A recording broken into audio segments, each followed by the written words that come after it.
iOS and Android. Right now at 6, a deadly crash claims the life of a Carthage teen. And we've got a pretty decent sunrise out there this morning. We do have some pop-up storm chances on the way this afternoon. I'll look at your forecast coming up. Plus, a new manufacturing facility is coming to Pittsburgh. Why Eagle pitcher says the project is finally ready to break ground. The 4 states' most watched news starts now. Well, good morning and welcome to the KOAM Morning News. It's 6 a.m. I'm Elise Snowy. And I'm Chris Warner. It is Wednesday. It's July the 9th. And it is going to be another hot and muggy day. It is July. And really, you know, looking back, even just last year, last summer was already pretty toasty, even by the end of June. So certainly. This is significantly better. It's not to say it's not hot or uncomfortable. It's just could be a lot worse. Right. So I'm glad it's not been that bad out there. But it is going to be hot and muggy. We're going to have some pop-up storm chances. We're going to talk about that. But first, here's a live look from downtown Pittsburgh.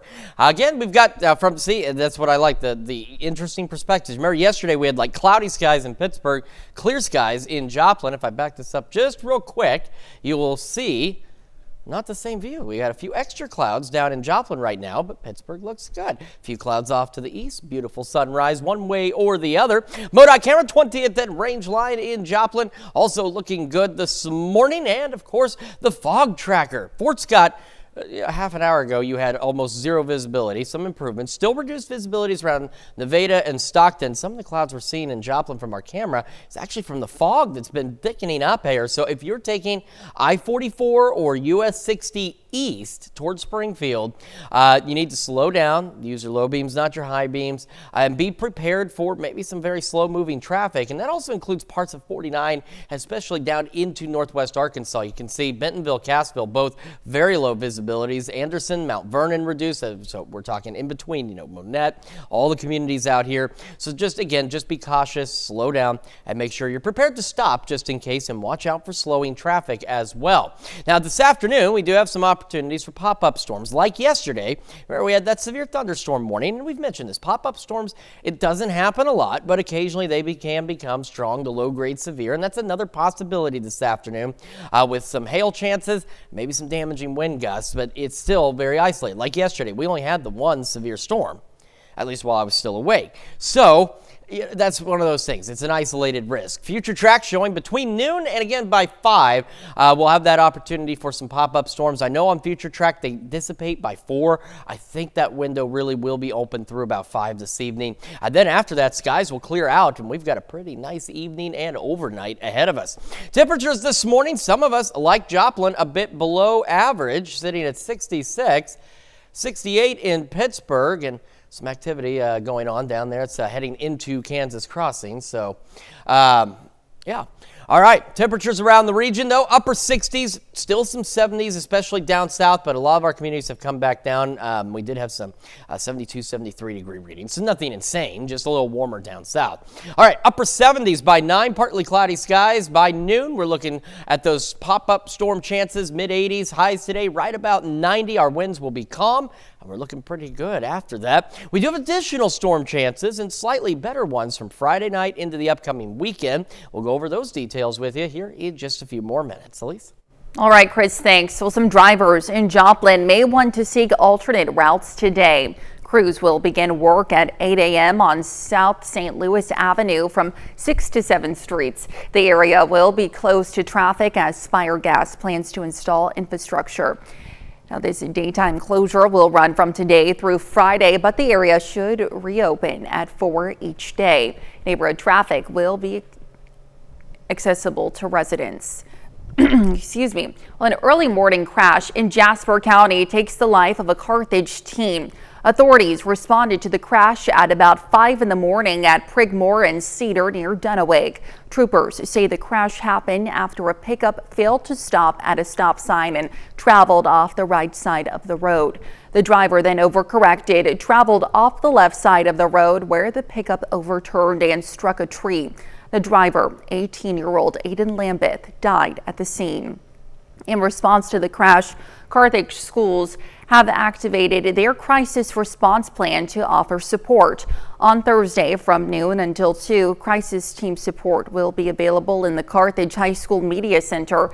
They say counselors will be available in the days ahead for anyone who may need someone to talk to. And Pittsburgh City Commissioners approve a lease agreement with the Joplin-based company that specializes in making batteries for defense and aerospace systems. Eagle Pitcher plans to build a manufacturing facility near the Pitt State campus. It's the first of 3 projects planned off South Rouse Avenue near the Tyler Research Center. The Eagle Pitcher facility is expected to create 40 to 50 jobs. Company officials say other national defense projects pushed back their initial lease start date. Groundbreaking for the new facility is now planned for July 24th. Pittsburgh commissioners also voted in favor of a resolution that could lead to changes to an ongoing housing development project. The project in question, Silverback Landing, located directly east of the new PSU development that includes Eagle Pitcher. The Silverback Landing development started in 2018, creating middle to higher income housing in Pittsburgh. It's a reinvestment housing incentive district, a state program which helps developers build infrastructure by reimbursing costs through property taxes. Now, according to the city, progress on the project was impacted by the pandemic and supply chain issues. Currently, only 22 out of the 60 planned homes for the development have been built. This resolution would allow the city to hold a public hearing to consider changes to the Silverback Landing project, including an extension of the timeline. Our goal is to build houses in Pittsburgh and to see this development come to fruition for the people that have purchased homes out there or the people that live in surrounding neighborhoods to get what they were promised. And so we're really hoping that this acquisition would do that. The public hearing to discuss the tax incentive extension is planned for August 12th. And big changes could soon be on the way for a long-time Pittsburgh radio station. KRPS has served the 4 states as the area's sole national public radio station for nearly 40 years. But a bill before the federal government could soon mean changes, including to programming. Now, if approved, the bill would strip funding for hundreds of public television and radio stations, including KRPS. Live Southeast Kansas radio outlet with live news, for instance, from Kansas, that's produced in Kansas for Kansans. We have a collaboration now, as far as I know, 8 years with Kansas News Service.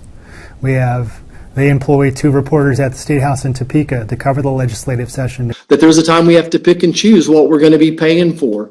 And I think that's one of the things that's not necessary. I think that people can get media from so many different ways now. You know, everybody has a phone with multiple media outlets. And some of the needs that we had for public radio, public TV years ago just isn't there now. The bill is scheduled to go before the Senate next week, but has already passed the House. And that's a look at this morning's top stories and weather in our first 7 minutes coming up on the KOAM Morning News. After seeing the damage firsthand in Texas, a Missouri church is taking action to help storm victims. Plus, a local art center wants to honor service through creativity. And we're tracking rain chances. We'll have what to expect with Chris Werner in the Sky Watch Weather Center. You're watching the KOAM Morning News. We'll be right back. But first, here's a live look from the Vernon County Fair in Nevada, Missouri.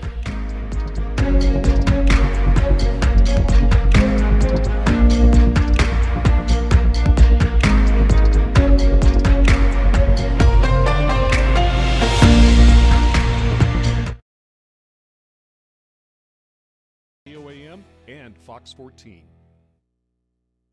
Well, topping Nation Watch, the number of deaths from the tragic July 4th weekend flooding in central Texas is expected to rise, with officials now confirming that more than 160 people are unaccounted for. At least 110 people died after extreme rainfall caused the rivers to rise to historic levels last Friday. Pressure is mounting on local and state officials over the lack of early warnings while survivors grapple with what comes next. CBS News' Naomi Ruckham reports from New York. So this is the water line here on the front door. So my stepdad was in here sleeping. John Vineyard says his stepfather was rescued by firefighters as floodwaters rushed inside his Ingram, Texas home on July 4th. That was after his mother, Colleen Lucas, had hurried home from work to warn her husband about the catastrophic conditions, but was unable to reach him. Grabbed a hold of the door, put one foot out, and the water was up to here. Saved from the flood, the family must now put their lives and home back together again. Don't even know where to start, where to begin. It's devastating. A few miles away in Kerrville Tuesday, an emotional city council meeting. I wish to God there was a way we could have warned them. That's the question local officials continue to face in the aftermath of this tragedy, which has been blamed for more than 100 deaths. All those questions will be answered, but the priority right now is bringing people home. Search and rescue teams continue the grueling task of finding those who are still missing, including 5 children and a young counselor from Camp Mystic. It happened so quickly that no one really had time. Sisters Lily and Paige Kummerfeld evacuated the all-girls camp, but survival has taken an emotional toll. I feel guilty that we were so safe and oblivious while they were living hell on earth. The sisters say they owe their lives to the brave first responders whose work is far from over. Naomi Ruckham, CBS News. Texas Governor Greg Abbott surveyed the devastation by helicopter yesterday. He said state lawmakers are expected to meet in the coming days to begin discussing how to address the deadly flooding. President Trump is still expected to visit Texas on Friday. A church in Knoll, Missouri is stepping up after witnessing the devastation left behind that deadly storm. Elks River Baptist Church is now on a mission, collecting everything from toiletries to baby food. And they're not just sending help, they're delivering it themselves straight to the Lone Star State. Laid it on our hearts to donate or find a way to get people things they need that have went through this. We have a heart for first responders. We have several first responders in the church and several retired or former first responders as well. Now, if you would like to donate, you can contact Elks First Baptist Church through phone or Facebook. We also have a link on our webpage at KOAMnewsnow.com. Still to come, she's 82, still teaching and still dancing. Meet the Richmond ballet teachers behind the scenes. Plus, Chris returns with another look at your Wednesday forecast. You're watching the KOAM Morning News. We'll be right back.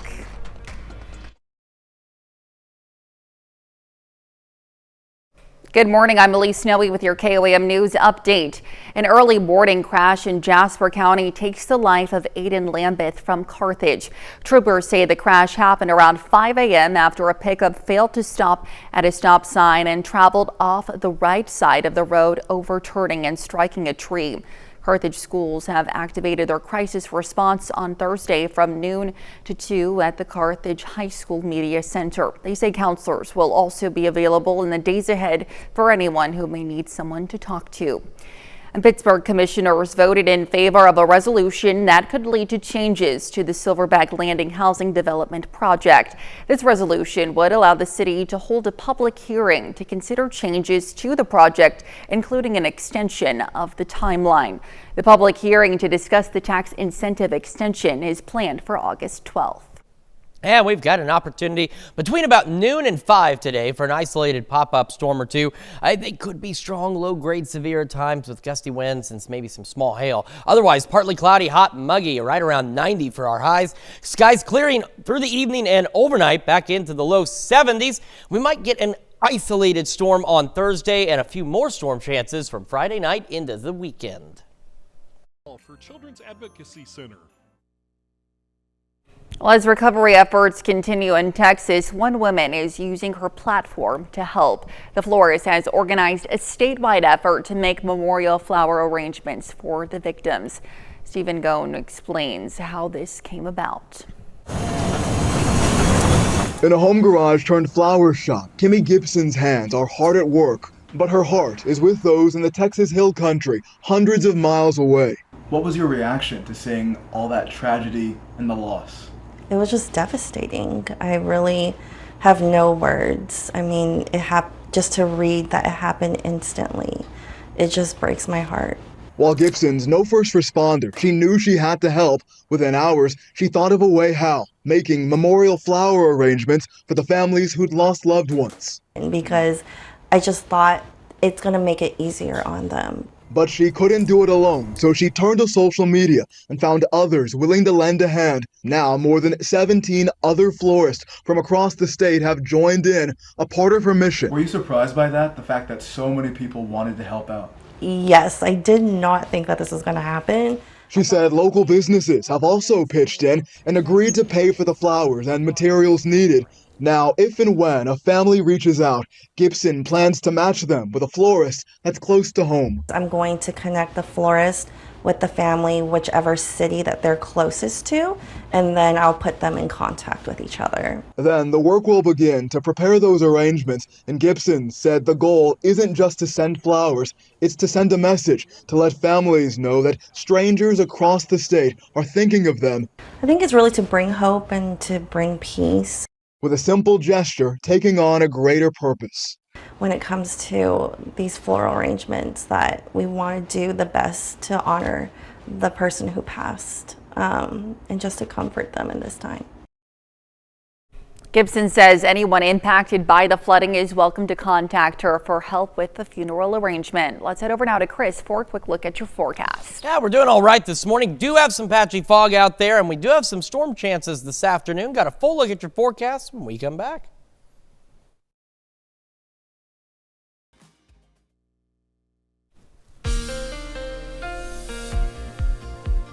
Welcome back to the KOAM Morning News. 6:22 now on this Wednesday morning. Started with a live look from downtown Pittsburgh. Looks great. The sun very bright out there.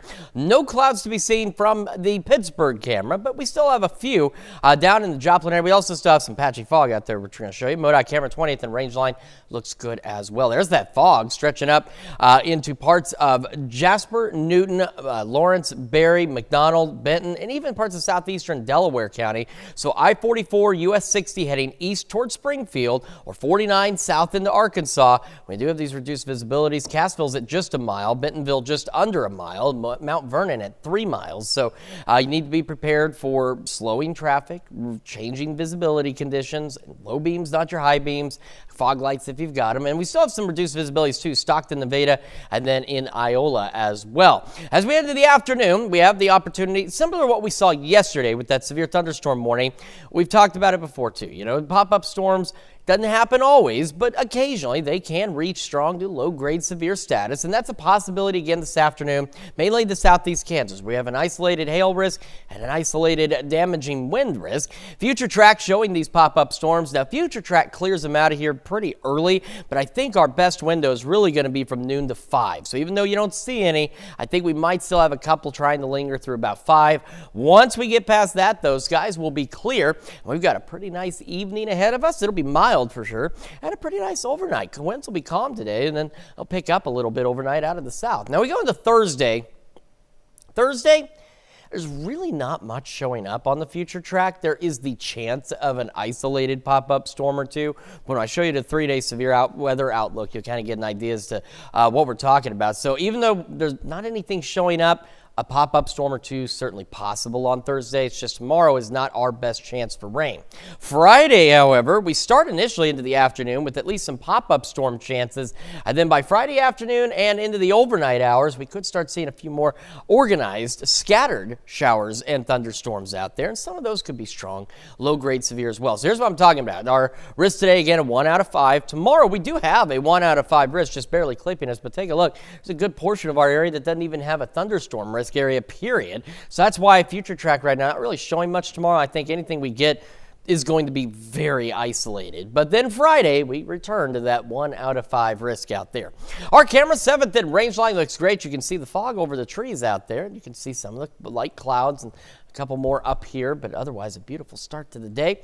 Right around the mid-70s by 8 o'clock this morning, heading into the low 80s by 11. We should have mostly clear to partly cloudy skies. Partly cloudy into the afternoon. Highs right about 90. Pop-up storms again from noon to 5 is at least the window. And our winds are expected to be calm, so there's going to be a little stagnant. It's going to be a little muggier feeling. Heat index values today could reach the mid-90s. Skies clear out this evening. Still pretty warm by 10 into the upper 70s. We'll go back into the low 70s overnight. And as I said, the south winds pick up just a hair, 5-10 miles an hour. Maybe a storm, perhaps two tomorrow. Otherwise, really heating up. Low mid-90s tomorrow into Friday. Pop-up storms in the afternoon. Scattered storms late evening into the overnight. Scattered storms continuing through the weekend, which brings our temperatures back down below normal. And then we'll have additional pop-up shower and storm chances next week, hanging out in the upper 80s and low 90s. That is a check of your forecast. We're going to send it over to Elise now with Health Watch. All right, Chris, thanks. Well, rates of early onset gastrointestinal cancer are rising worldwide. Research published by Oxford University Press shows cases rising in the U.S. and other high-income countries, with people born in 1990 twice as likely to develop colon cancer as people born in 1950. Now, in the U.S., early onset colorectal cancer is now the leading cause of cancer deaths for men under 50 and the second leading cause for women under 50. And people with dementia are living longer. A study by the University of Waterloo looked at more than 1 million dementia patients over the age of 60 in several different countries. They found the reason dementia patients are living longer is likely due to progress in prevention and care and more effective treatments. Well, the artificial light we're exposed to at night is taking a toll on our health. Research published in the journal Brain Medicine found artificial light exposure at night negatively impacts not only our sleep quality, but also the immune system, metabolism, and even our mood. Reducing screen time in the evening and maintaining consistent sleep schedules can help reduce the negative effects. And an estimated 39 million Americans live with migraines, according to the American Migraine Foundation. Excessively hot weather can bring on symptoms and trigger an attack. Mandy Gaither talks to a neurologist about how to avoid summer migraines and headaches.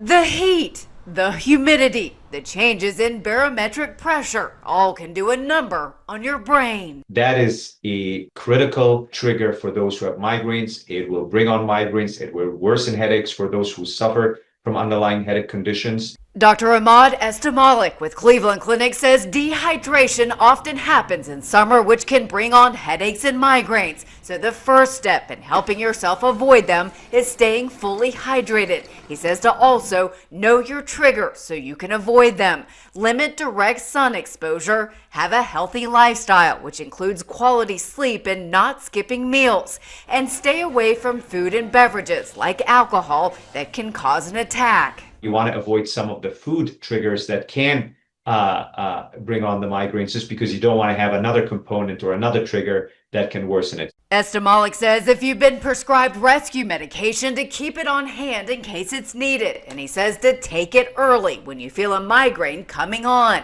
But he warns not to take too much of these medications or over-the-counter painkillers. If you do that for an extended period of time, say a week or two, it can actually sometimes fire back. We call that rebound headache or medication overuse headache. And before you realize, you could be in an ongoing cycle of headache that tends to be a little bit more difficult to break at times. For Health Minute, I'm Mandy Gaither. Now, the American Migraine Foundation says to also be aware of fragrance and summer products. That includes sunscreen and insect repellent. Now, the organization says to look for fragrance-free items, and don't forget those sunglasses that can help limit troubles brought on by bright light exposure. And that's a look at some of today's top health stories. We'll be right back. Wellness Center is a community fitness center. 4 States Amputee Network. Right now at 6:30, fair season is back, and local 4-H kids aren't just having fun, they're learning life skills in the ring.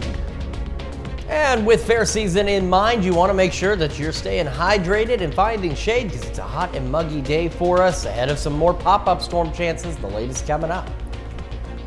Plus, spring storms tore through a Baxter Springs business. Now they say they are ready to reopen.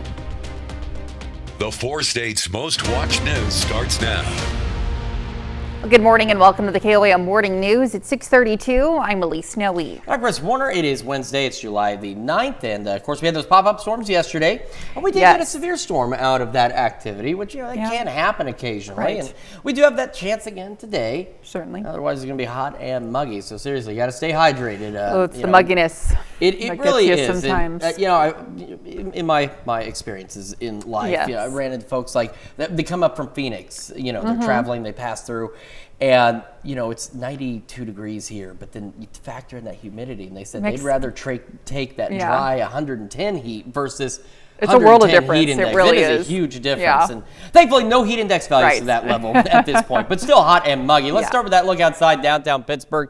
That way we don't get into too many stories because that's what I do. I tell stories. Looking great, though. Clear skies. We've got plentiful sunshine there. MoDOT camera 20th and range line. Also looking good this morning. Fog tracker not looking so good. We do have some reduced visibilities. Iola, Nevada, Stockton, Carthage. But then we get into parts of Jasper, Newton, Barry, Lawrence, McDonald, Benton, and Delaware counties.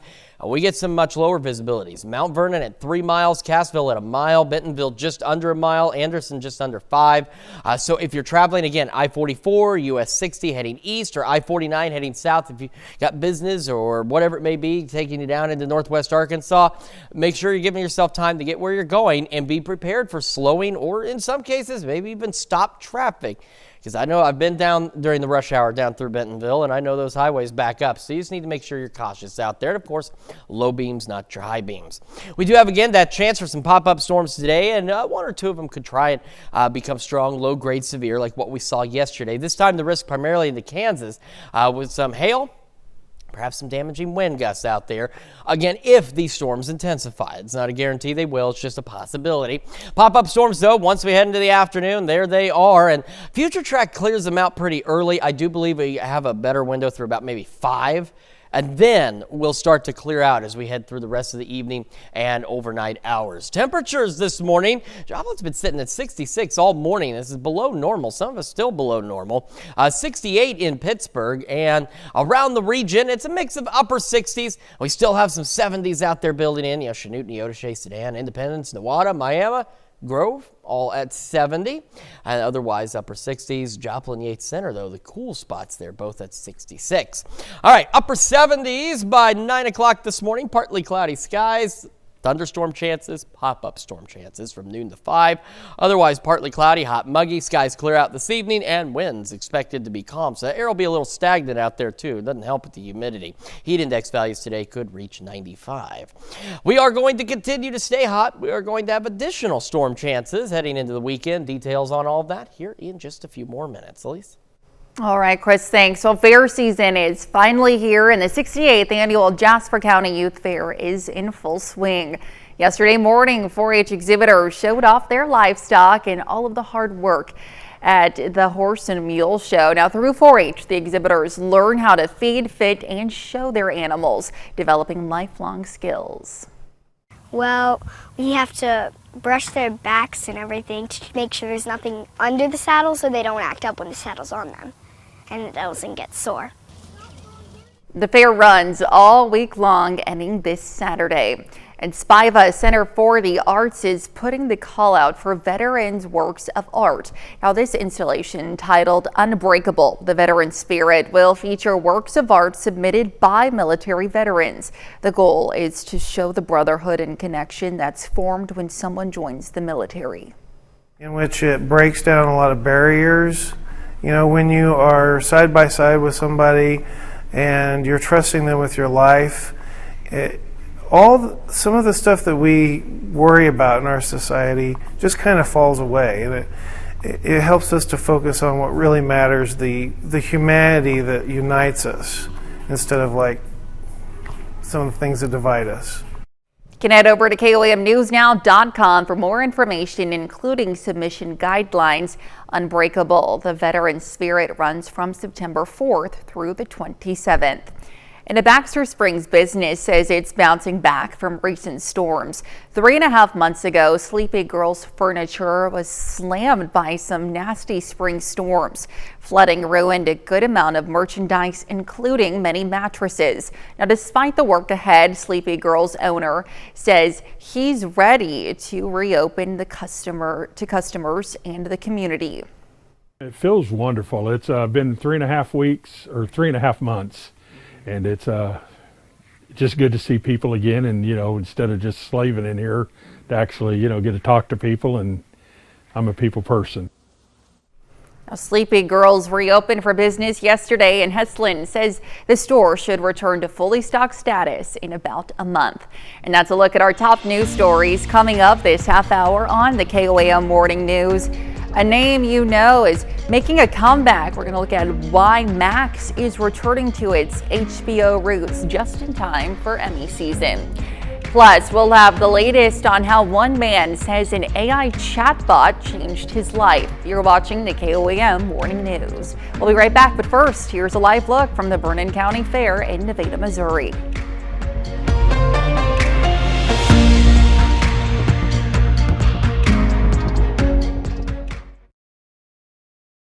Hot today, temperatures about 90, partly cloudy, and maybe an isolated pop-up storm between noon and 5. One or two of those storms could be strong, low-grade severe with some small hail and gusty winds. Winds otherwise would be calm. Skies clear out this evening, and then we'll have clear skies overnight back into the low 70s. South breeze 5 to 10. Maybe an isolated storm tomorrow. Better storm chances Friday night into the upcoming weekend, and more pop-up storms Monday. 10 to 3. In Consumer Watch, President Donald Trump announces plans to enact a 50% tariff on imported copper. In a TV interview yesterday, Commerce Secretary Howard Lutnick said the U.S. wants to ramp up copper production at home, adding that the levies could be in place as soon as the end of this month. Now, it comes as the president has slapped fresh new tariffs on over a dozen U.S. trading partners, set to go in effect on August 1st. And Max subscribers may notice a change today. The Warner Brothers Discovery-owned streaming service is switching its name back to HBO Max. The company first announced the name change last May, at the time adding the prices would not be affected. Now, the return to the HBO Max brand name comes a week before this year's Emmy nominations are announced. And Mattel is adding a new Barbie to its lineup, its first ever doll with type 1 diabetes. The Barbie wears a glucose monitor on her arm and carries an insulin pump.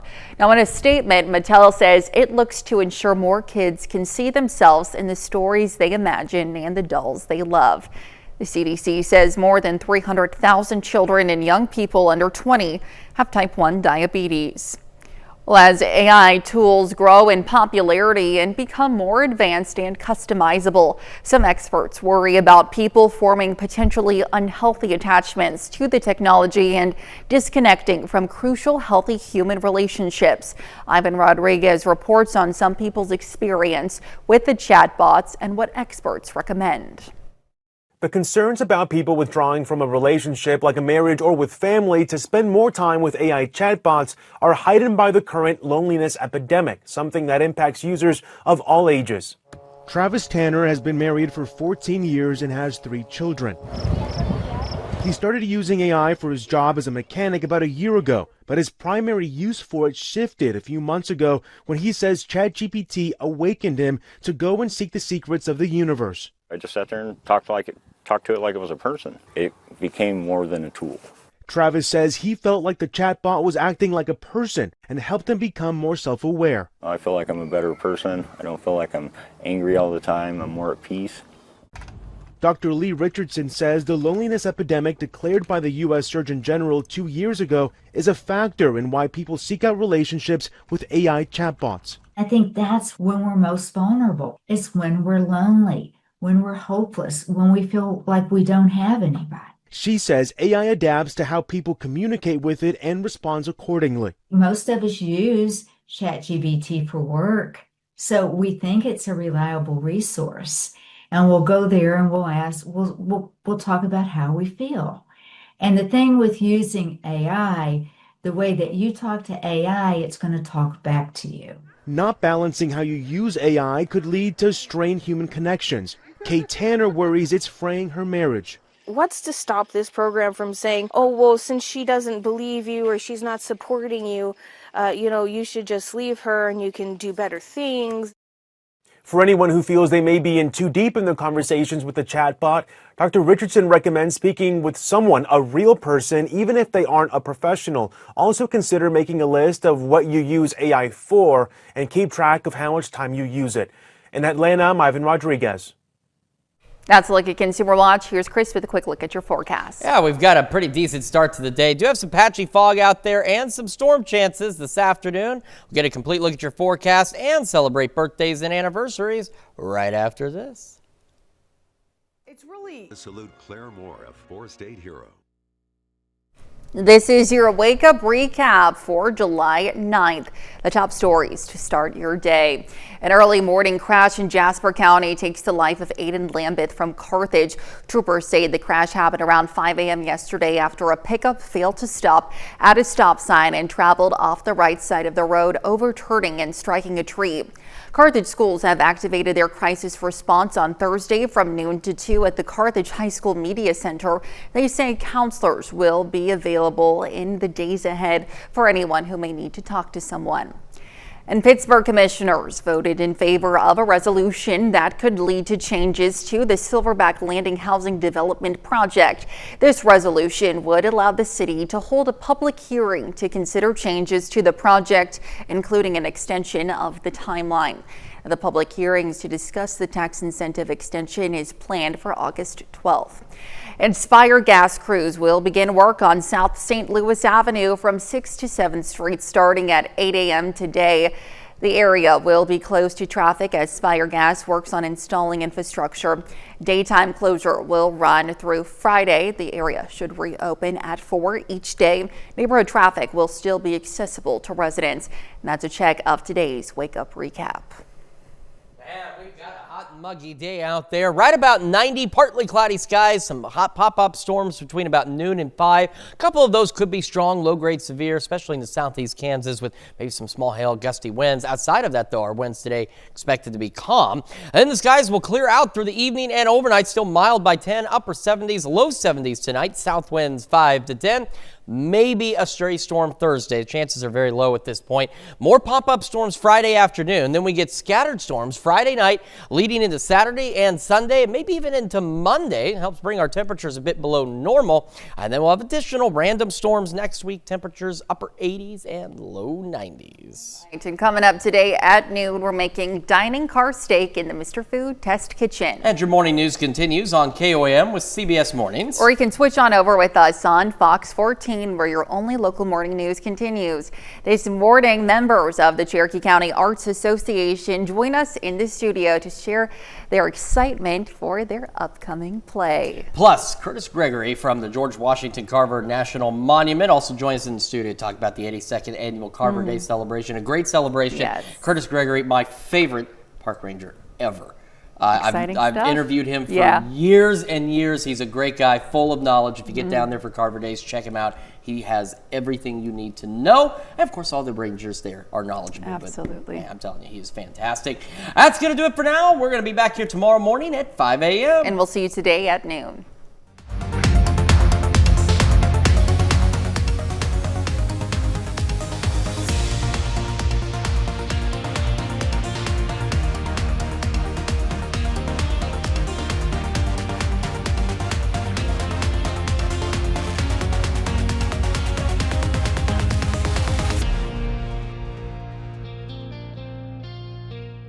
And blues music of Cherry and